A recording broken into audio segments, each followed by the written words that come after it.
لیکن لاہور داتا صاحب کا تھا، داتا صاحب کا ہے اور داتا صاحب کا ہی رہے گا، وہ ہے ہی انہیں کا اور کوئی چیز۔ اور پھر دیکھیں نا، وہ ہارون رشید گزر رہا تھا تو حج سے واپس آ رہا تھا تو لوگ اس کے نعرے بڑے لگا رہے تھے۔ ہم بڑے کمزور لوگ ہوتے ہیں، سیاستدان بھی، لیڈران بھی، اور بعض میری طرح کے دینی ماحول رکھنے والے لوگ بھی۔ اکثر لوگ باتوں میں آتے ہیں نا تو یہ جن کا تھوڑا نام شام ہوتا ہے یہ باتوں میں نہیں آتے، یہ نعروں میں آتے ہیں۔ ان کے نعرے تگڑے لگ جائیں تو بڑے خوش ہو جاتے ہیں، او ہو بلے بلے جناب کیا بات ہے۔ اور بڑے بڑے نعرے لوگوں نے اپنے اپنے، ہارون رشید آ رہا تھا حج کر کے، وہ بھی نعروں میں آ گیا، نعرے لگ رہے تھے، بادشاہ آ گیا۔ حضرت بہلول دانا دور کھڑے مسکرا رہے تھے، مسکراتے جا رہے ہیں مسکراتے جا رہے ہیں۔ تو بہلول دانا کو مسکراتے دیکھ کے ہارون رشید کی نظر پڑی تو وہ سارا مجمع چھوڑ کے سواریاں ایک سائڈ پہ کھڑی کر کے گیا، جا کے کہنے لگا بابا آپ کیوں ہنس رہے ہیں؟ فرمانے لگے حاصل رضا ہوں کہ تو کتنا خوش ہے کہ تیرے نعرے لگ رہے ہیں، حالانکہ یہ جو بندے تیرے نعرے لگا رہے ہیں میں نے انہیں دیکھا ہے، تجھ سے پہلے جو بادشاہ تھا اس کے بھی نعرے لگاتے تھے، تو بڑا راضی ہے کہ میرے لگا رہے ہیں، اور تھوڑا وقت گزرنے دے، جو تیرے بعد آئے گا یہ اس کے بھی نعرے لگائیں گے۔ یہ تو دنیا کا نظم اسی طرح ہی چلتا ہے، جو سامنے آ گیا زندہ باد، جو چلا گیا لوگ بھول گئے۔ کتنے کتنے نعرے لگے، کتنی کتنی تحریکیں چلی، بڑے بڑے لوگوں نے نعرے لگے۔ معین الدین چشتی اجمیری، عطائے رسول، ہند الولی، غریب نواز، معین بے کساں، حضرت خواجہ معین الدین کچھ دن آئے، داتا صاحب کے آستانے پہ رہے، اور پتہ نہیں کس منظر میں، کس کیفیت میں، کس درد سے وہ کہہ گئے گنج بخشے فیض عالم مظہر نور خدا، نا کسارا پیر کامل کامل آرا رہنما۔ کیا جملہ نکلا تھا درویش کی زبان سے، جسے فارسی نہیں آتی اسے بھی آتا ہے، جسے ترجمہ نہیں آتا اسے بھی آتا ہے، جو ایک دفعہ گزر گیا بس اس کے کانوں میں بات گونج گئی۔ حکومتیں بدلتی رہیں پر داتا صاحب کا تعارف بدل سکا؟ داتا صاحب رحمت اللہ علیہ نے کام کیا ہے۔ میں نے جو بات شروع میں کی تھی پھر کہتا ہوں، داتا صاحب ایک تحریک کا نام ہے، داتا صاحب ایک نظام تبلیغ کا نام ہے، داتا صاحب ایک جدوجہد کا نام ہے، داتا صاحب دین کے لیے ایک زبردست اور کامیاب تبلیغ دین کے لیے منصوبہ بندی کرنے والی تحریک کا نام داتا صاحب ہے۔ لوگوں نے سمجھا کہ شاید وہاں جانا ہے، کچھ دیر بیٹھنا ہے، نظر نیاز کا سلسلہ ہونا ہے۔ داتا صاحب تو نظریے کا نام ہے، داتا صاحب تو کام کرنے کا نام ہے، داتا صاحب تو ڈیوٹی دینے کا نام ہے، داتا صاحب تو وقت کے اوپر اٹھ کے مسجد کھول کے آذان پڑھ کے دروازے کھول دینے کا نام ہے، کہ میں نے یہ ساری ڈیوٹی کر دی ہے، امید ہے اللہ نمازی بھی بھیج ہی دے گا۔ تو داتا صاحب رحمت اللہ علیہ کے اس خاص مشن کو سمجھنے کی حاجت۔ آپ غور کریں گے میری بات پر، اللہ تعالیٰ نے قرآن مجید میں فرمایا کہ ہر نماز کی ہر رکعت میں یہ دعا مانگو مجھ سے، اہدنا الصراط المستقیم، یا اللہ ہمیں سیدھا راہ دکھا، ہر رکعت میں مانگو۔ اچھا مجھے ایک بات بتاؤ، جس نے اللہ کو اکبر کہہ کے منہ کعبے کی جانب کر لیا ہے، کپڑے بھی صاف ہیں، جگہ بھی صاف ہے، باوضو بندہ ہے، اور سمت قبلہ بھی درست ہے، نماز کی شرائط ساری پائی جاتی ہیں، کعبے کی طرف منہ کر کے نماز میں کھڑے ہو کے ابھی بھی ہدایت پہ نہیں؟ اتنی تیاری کر لی ہے اور نماز پڑھ کے، اور تھوڑی دیر پہلے اس نے رب کو مانا ہے، کہا ہے الحمدللہ رب العالمین الرحمن الرحیم مالک یوم الدین ایاک نعبد و ایاک نستعین، اتنی ساری اس کی تعریف کر کے ابھی بھی دعا کیا سکھائی؟ فرمایا تو مجھ سے مانگ، دعا کر، کیا؟ اہدنا الصراط المستقیم، یا اللہ مجھے صراط مستقیم پہ چلا۔ یہ لوگوں نے مرضی کے معنی کر لینے تھے، لوگ اپنی مرضی کا مطلب نکالنے کے بڑے تیز ہیں، مرضی کے مفہوم عکس کرنے کے بڑے تیز ہیں۔ انہوں نے کوئی نہ کوئی رنگ بھر دینا تھا، مالک نے ہی کرم فرمایا، فرمایا پتہ ہے کون سا صراط مستقیم مانگنا ہے؟ پتہ کون سا صراط مستقیم مانگنا؟ صراط الذین انعمت علیہم، ان لوگوں کا رستہ مالک جن پر تو نے انعام فرمایا ہے۔ ہمیں نا انعام یافتہ لوگوں کی راہ پہ چلا، لوگوں کی راہ پہ۔ فاضل بریلوی کہتے ہیں تیرے غلاموں کا نقش قدم ہے راہ نجات، وہ کیا بھٹک سکے جو یہ سراغ لے کے چلے۔ تیرے غلاموں کا نقش قدم، نقش قدم، تیرے غلاموں کا نقش قدم، جہاں جہاں سے وہ گزر گئے، جگر راہ وفا میں نقش ایسے چھوڑ آیا ہوں۔ نقش، میں جس منزل سے گزرا ہوں وہ اب تک یاد کرتی ہے۔ تیرے غلاموں کا نقش قدم ہے راہ نجات، وہ کیا بھٹک سکے جو یہ سراغ لے کے چلے۔ یاد رکھیے گا وہ رستہ جس پر اللہ کے انعام یافتہ بندے ہیں۔ اسلام کا دامن ہمیشہ سے سرسبز و شاداب ہے۔ ایمان وہ عظیم کیاری ہے جس کے اندر ہمیشہ پھول کھلتے ہیں، کلیاں مہکتی ہیں۔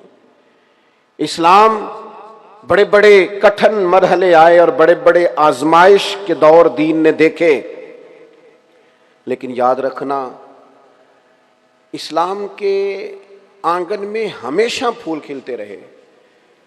صحابہ، اہل بیت، وہ تو خیر لوگ ہی بڑے پاک ہیں نا، ان کے فوراً بعد بھی عظیم لوگ آئے، عظیم۔ صحابہ کے بعد جو تابعین کی جماعت آئی نا، حضرت سعید ابن مسیب، حضرت حسن بصری، اور ایک جلیل القدر جماعت تابعین کی تیار ہوئی، امام اعظم ابو حنیفہ۔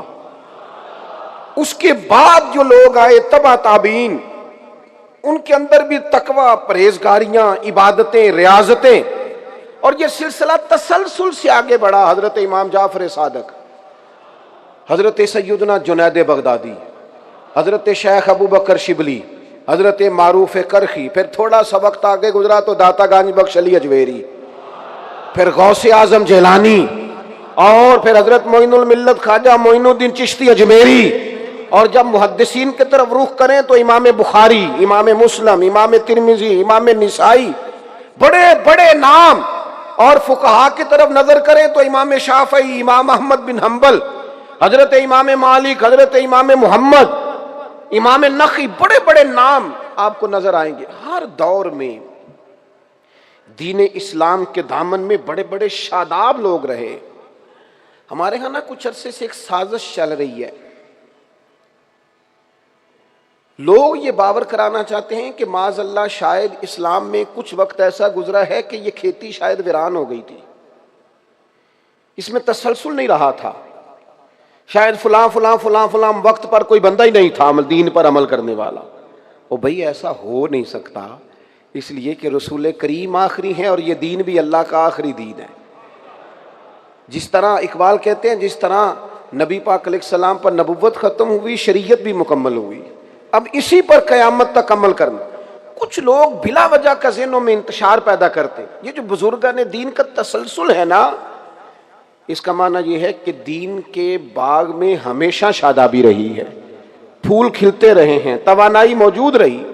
اس لیے یہ اولیاء اللہ کا وجود، یہ صوفیاء کا وجود، یہ علماء ربانیین کا وجود، یہ تو بذات خود دلیل ہے کہ دین کا دامن ہمیشہ سرسبز و شاداب رہا۔ اس لیے کمزوریوں کی طرف نہ جائیں۔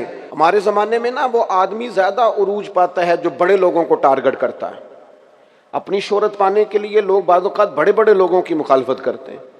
وہ بندے کہتے ہیں ذرا دیکھو تو صحیح یار، فلانے بندے کو چیلنج کر رہا ہے، بندے کا پتہ تو کرو۔ تو اس غلط فہمی کا کبھی شکار نہ ہو۔ ہاں، جو زیادہ سمجھنے والی بات ہے، جو زیادہ غور کرنے والی بات ہے، جو زیادہ توجہ طلب امر ہے، وہ یہ ہے کہ ہم نے دیکھنا ہے کہ ہمارے بزرگ ہمیں بنانا کس طرح کا چاہتے ہیں۔ کچھ لوگ معاذ اللہ تعالیٰ بزرگوں کا نام لے کے بد عقیدگی پھیلاتے ہیں۔ یہ داتا صاحب کی کتاب ہے، مارکیٹ میں ہر زبان میں ملتی ہے۔ 1000 سال پہلے داتا صاحب، یا 1000 سال سے بھی کچھ عرصہ پہلے داتا صاحب نے اس کو لکھا ہے۔ اس کو آپ پڑھ کے دیکھ لیں۔ داتا صاحب نے وہی عقائد بیان کیے ہیں جو آج اہل سنت کے عقائد ہیں، یعنی پہلا نمبر جناب صدیق اکبر کا، پھر حضرت فاروق اعظم، پھر سیدنا عثمان غنی، پھر حضرت مولا علی، وہی نظریاتی پختگی آپ پڑھ لیں۔ یہی صوفیاء کا منہج ہے، یہی ان کا مزاج ہے۔ اپنی مرضی کا جب اختراع کیا جاتا ہے نا تو وہ تحقیق نہیں ہوتی، وہ تخریب ہوتی ہے۔ وہ آپ جب ایک نئی راہ پیدا کرتے ہیں تو آپ ایک فساد کا رستہ کھولتے ہیں۔ عقائد و نظریات دیکھ لیں داتا صاحب کے، اور پھر جو تعلیم و تربیت داتا صاحب ہمیں دینا چاہتے ہیں، داتا صاحب نے اس میں علم کا باب باندھا ہے، فقر کا باب باندھا ہے۔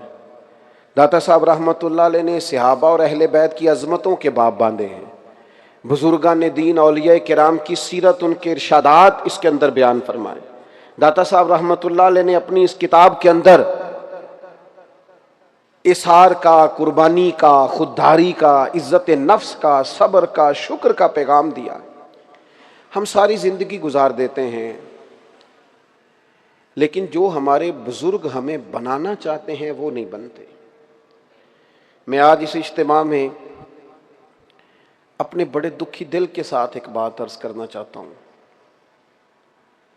لوگ بعض اوقات اپنے مشائخ کے، اساتذہ کے کہنے پر کسی اجتماع میں بھی چلے جاتے ہیں، کوئی مخصوص لباس بھی پہن لیتے ہیں، ملاقات کو بھی آ جاتے ہیں، ہو سکتا ہے تحائف لے کر بھی پہنچ جاتے ہوں، ساری باتیں مان لیتے ہیں، لیکن وہ جو ان کی تربیت کرنا چاہتے ہیں نا، جہاں وہ انہیں کھڑا کرنا چاہتے ہیں، جو ان کے دل کے اندر خاص چیزیں پیدا کرنا چاہتے ہیں۔ میں خود خانقاہی آدمی ہوں، میں نے 100 دفعہ دوستوں سے کہا ہے کہ آپ تعویذ لینے آ جاتے ہو، میرے تعویذ تو کامیاب ہی نہیں، اور جب میں خود اعتراف کر رہا ہوں کہ کامیاب نہیں ہے تو پھر آپ کو کیسے، آپ اس طرف توجہ ہو گئی آپ کی کہ یہاں سے تعویذ لینے۔ کچھ لوگوں کا خیال ہوتا ہے کہ ایک مشہور آدمی ہے تو چلو دعوت دے لیں، تو میں کہتا ہوں کہ واللہ کبھی نہیں دل میں خیال آیا کہ میں کسی جگہ لائیو آؤں گا یا فلان جگہ سوشل میڈیا۔ میں تو روٹین میں جمعہ پڑھایا کرتا تھا، وہ ریکارڈنگ ہونے لگ گئی اور لوگوں تک بات پہنچنے لگ گئی، ورنہ ہمارا لینا دینا کیا ہے؟ مجھے تو آج تک نہیں چلانا آتا یہ میڈیا، یہ کیسے چلتا ہے، اتنا وقت نہیں ہے۔ ہم جو کچھ ہمیں دیا جاتا ہے وہ ہم لینے کو تیار نہیں ہوتے، ہم نہ کسی اور جگہ الجھ جاتے ہیں۔ بہت سارے لوگ ایسے تھے جو اپنا درد سینے میں لے کے دنیا سے چلے گئے۔ او میرے دوست، آپ میری بات کو سمجھیں، دین کا پیغام تو ایک درد ہے، ہمیں اس درد کو قبول کرنا ہے۔ ہم نے اپنے بزرگوں سے کیا لیا ہے؟ 10 تصویریں، میں بھی وہاں ہوتا ہوں، میرا بھی وہاں ذکر ہوتا ہے، میرا بھی نام ہے، یہ حاصل کیا ہم نے۔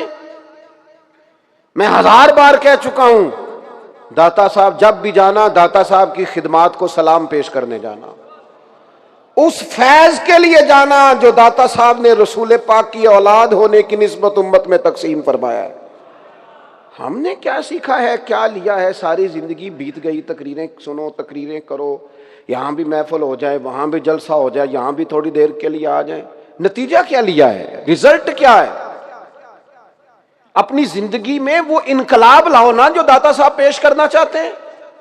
1000 سال بیت گیا، جس درویش کی کتاب ہمارے پاس موجود ہے، بس 2 4 5 جگہ میں نے آپ کے سامنے رکھنی ہے کہ داتا صاحب ہمیں کس طرح کا بنانا چاہتے ہیں، وہ ہمارے اندر کون سی تبدیلیاں لانا چاہتے ہیں۔ داتا صاحب رحمت اللہ علیہ نے علم کا باب باندھا ہے، اور علم کا باب باندھ کے تفصیلات بیان کر کے آیات لکھ کے، آیت بھی لکھی ہے انہوں نے شروع میں، ہر باب کے شروع میں قرآن مجید سے آغاز فرماتے ہیں، آیت بھی لکھی ہے، انما یخشی اللہ من عبادہ العلماء، آیت لکھی ہے۔ پھر حضور علیہ السلام کا وہ فرمان جو مسلم شریف میں موجود ہے کہ اے اللہ، میں اس علم سے تیری پناہ مانگتا ہوں جو علم تو ہو پر نفع نہ دے۔